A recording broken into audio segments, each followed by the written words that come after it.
once a month enough for need dropper। हाँ, पढ़ लेगा तो 5 महीने बहुत है, सच में बहुत होता है 5 महीने। अगर पूरी शिद्दत से, पूरे फोकस से 100% इन्वॉल्व होके पढ़े तो ये 5 महीने में नीट क्रैक किया जा सकता है, बिल्कुल किया जा सकता है।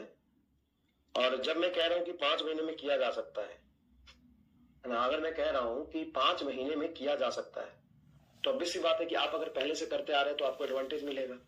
तो आप काहे डिमोटिवेट हो जाते हैं, पढ़ने का मन नहीं करता है, परेशान हो जाते हैं, इरिटेट हो जाते हैं, कम नंबर आते हैं। तो मैं तो ये कह रहा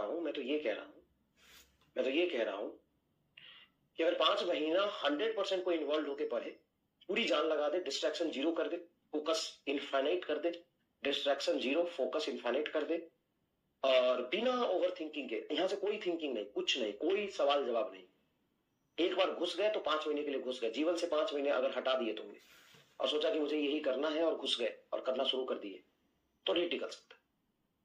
तो जो अभी से जीरो से शुरू करेगा वो भी 5 महीने अपना 100% दे देगा तो उससे नीट निकल सकता है। तो आप जो अभी से 4 महीने पहले तैयारी शुरू किए थे और आपने कुछ पढ़ा हुआ है, कुछ किया हुआ है, अब चाहे जो भी हुआ, सही गलत जैसा भी था, अभी आगे आप डिमोटिवेट होंगे, फ्रस्ट्रेट होंगे, इरिटेट होंगे, मन नहीं करेगा पढ़ने का, बाहरी चीज अगर आप पे हावी होता है तो फिर तो गलत हो जाएगा, फिर तो आपके साथ गलत होगा ना।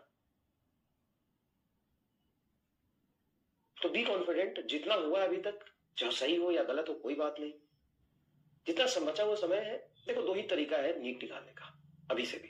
अगर आप 5 महीने पहले से भी तैयारी शुरू कर रहे थे तो कोई दिक्कत नहीं है, अभी से बस एक ही तरीका नीट निकालने, सिर्फ उसी का नीट निकलेगा जो बिना ओवर थिंक किए हुए, बिना परेशान हुए इसमें 100% घुस जाएगा। क्योंकि आप ओवर थिंक करोगे, होगा या नहीं होगा ये सोचोगे, तो आपकी एफिशिएंसी लूज होगी, आप नहीं कर पाओगे। नहीं भी होगा तो क्या फर्क पड़ता है, अगर तुम ये सोच लोगे और सोचोगे कि मैं अपना 100% दूंगा और इसका रिटर्न आपको मिलेगा ही मिलेगा, चाहे जिस फॉर्म में मिले। आप या तो बहुत बहुत बहुत पहले सोच लो और फिर कूदो, और जब कूद जाओ तो बिल्कुल भी मत सोचो। लेकिन डर लगता है, तो घुसने से पहले सोचते, अभी भी समय बाहर निकल जाओ। अगर तुम ज्यादा ओवरथिंक कर रहे हो तो अभी भी समय बाहर निकल जाओ।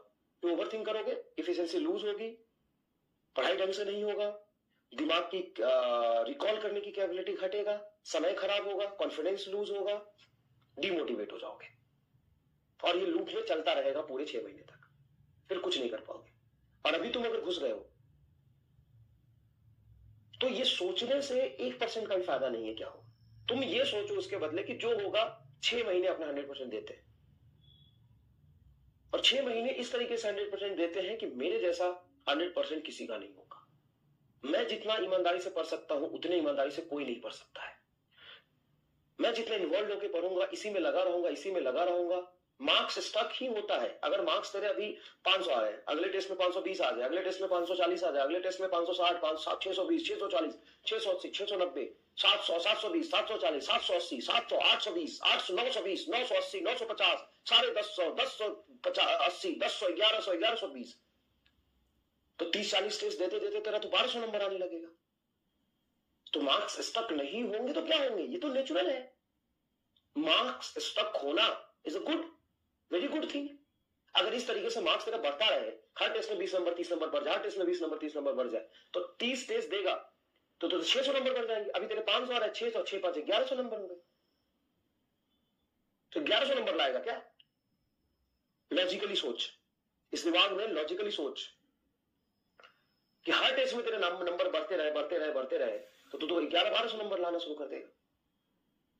तो नंबर स्टक होते हैं, नंबर गिरते हैं, नंबर बढ़ते हैं, और सिलेक्शन उसी का होता है जो बिना इफ एंड बट के, भाई तुम अपने जीवन से 5 महीने निकाल दे और उस 5 महीने में कुछ भी ऊपर नीचे मत सोच, और यकीन मान अगर तूने इतना कर लिया ना, भरोसा रख, इतना कर लिया ना, तो जो तेरा होना था ना उससे लाख गुना अच्छा होगा। सोच, अगर तू डाउट के साथ पढ़ रहा है, ओवरथिंक के साथ पढ़ रहा है, तेरी एफिशिएंसी कम होगी, दिमाग का क्षमता कम होगा, पढ़ाई कम होगी, टाइम खराब होगा, इरिटेशन बढ़ेगा, उसके बाद डिमोटिवेशन आएगा, और ये डिमोटिवेशन आएगा तो फिर आगे पढ़ाई नहीं होगी, ये लूप में चलता है।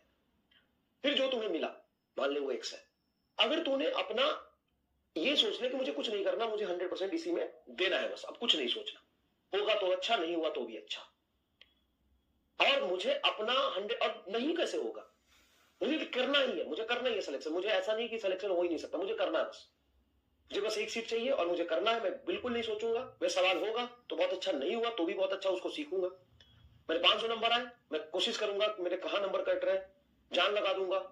एक घंटा रोज कम सोऊंगा तब तक अगला टेस्ट नहीं आ जाता है। जो भी टेस्ट में चैप्टर आ रहे होंगे, फिजिक्स केमिस्ट्री बायोलॉजी, सबको रिवाइज करके जाऊंगा। बिल्कुल नहीं मतलब डिमोटिवेट होऊंगा, लगा रहूंगा। जो होगा देखा जाएगा। अरे जो भी होगा भविष्य कोई जानता है क्या? तू कह रहा है कि मेरा क्या होगा, अगर नहीं हुआ तो क्या होगा? तो तू ये 10 घंटे अगर सोचेगा, क्या तुम्हें पता चल जाएगा कि क्या होना है? क्या तू भविष्य देख सकता है क्या? भविष्य को विजुअलाइज कर सकता है क्या? फ्यूचर देख सकता है क्या? नहीं देख सकता ना, तो चुपचाप पढ़ ले। सिंपल। कितना अच्छा जवाब है ये, कितना अच्छा। तू खुद सोच कि मैं अगर रोज ये सोचूं कि पता नहीं क्या होगा, मेरा सिलेक्शन नहीं होगा तो क्या होगा, ये नहीं होगा तो क्या होगा, मेरे इतने नंबर आ रहे हैं, कैसे पढ़ूं, ये सब सोच के अगर मैं 10 घंटे मेडिटेशन में चला जाऊं और 10 घंटे तक लगातार ये सोचूं, तो क्या मैं भविष्य देख सकता हूं? क्या मैं भविष्य देख के डिसाइड कर लूंगा कि क्या होना है? नहीं देख सकता। तो अपना 100% दीजिए चुपचाप और अपने जीवन से 5 महीने हटा दीजिए कि ये नरक का जीवन है और इसको जीना है। कोई बात नहीं, 200 आते हैं, अभी से तू 20 टेस्ट देगा, 30 टेस्ट देगा, 10 फुल, 20, 15, 20 फुल लेंथ टेस्ट देगा, धीरे धीरे पर 200 आते हैं। इसको सोच सोच के तो इसको 150, 200, 250 ही तक रखेगा कि पढ़ के इसको 500 तक ले जाए।